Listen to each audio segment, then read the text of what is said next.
एक बार सभी देवताओं ने आपस में चर्चा करके वेदों की मंथन करने का सोचा कि चलो वेदों का मंथन किया जाए। तो सभी वेदों का मंथन कर रहे हैं। अब वेदों से बड़े बड़े मंत्र निकल रहे हैं।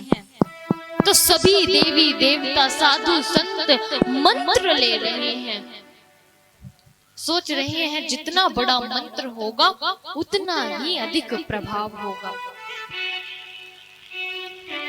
लेकिन मंत्र छोटा या बड़ा नहीं होता। मंत्र छोटा हो या बड़ा, वह देवताओं को अपने वश में कर लेता है। सभी मंत्र ले रहे हैं, लेकिन श्री शंकर जी ऐसे ही बैठे हुए हैं।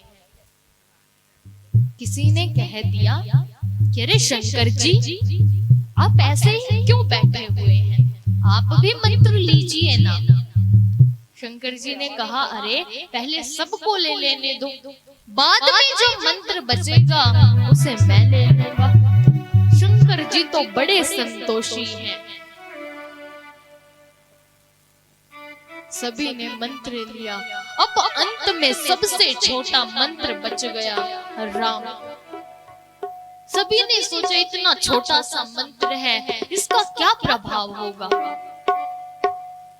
लेकिन शंकर जी ने राम नाम अपने कंठ में रख लिया। कुछ समय के बाद देवताओं ने सोचा कि अरे चलो अब समुद्र मंथन करते हैं, समुद्र का मंथन किया जाए। समुद्र का मंथन करने लगते हैं। समुद्र के मंथन में से अनेक सारी चीजें निकलती हैं, जिसे इधर से उधर बांटते जा रहे हैं। अब अंत में भयानक विष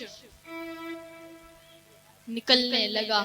सभी घबराकर भगवान विष्णु के पास जाते हैं, कहते हैं अरे अब क्या किया जाए,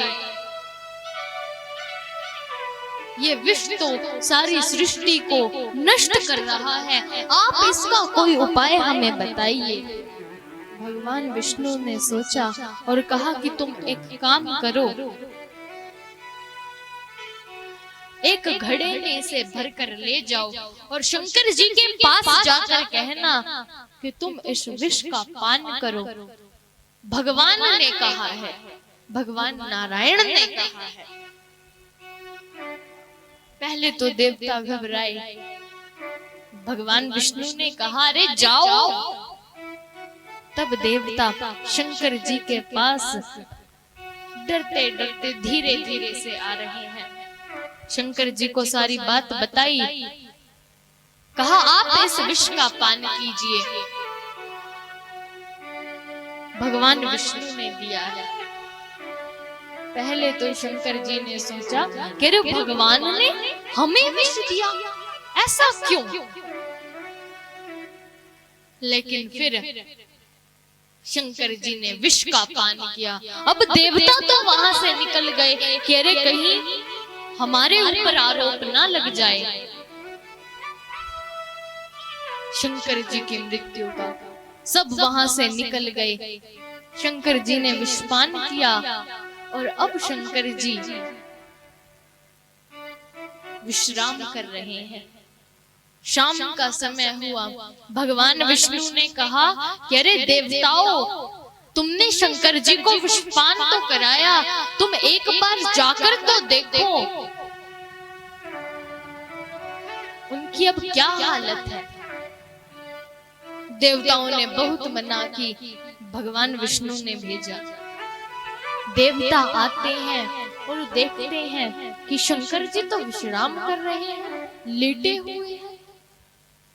शंकर जी का कुशलक्षेम पूछ रहे हैं कि अरे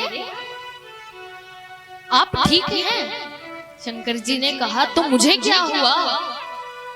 कहा अरे आपने इतना भयानक विषपान किया। कहा फिर क्या हुआ। शंकर जी ने बताया कि जो मंत्र था राम नाम, इसका ही ये प्रभाव है। तो राम नाम का प्रभाव इतना है कि उस विष को भी अमृत बना दिया।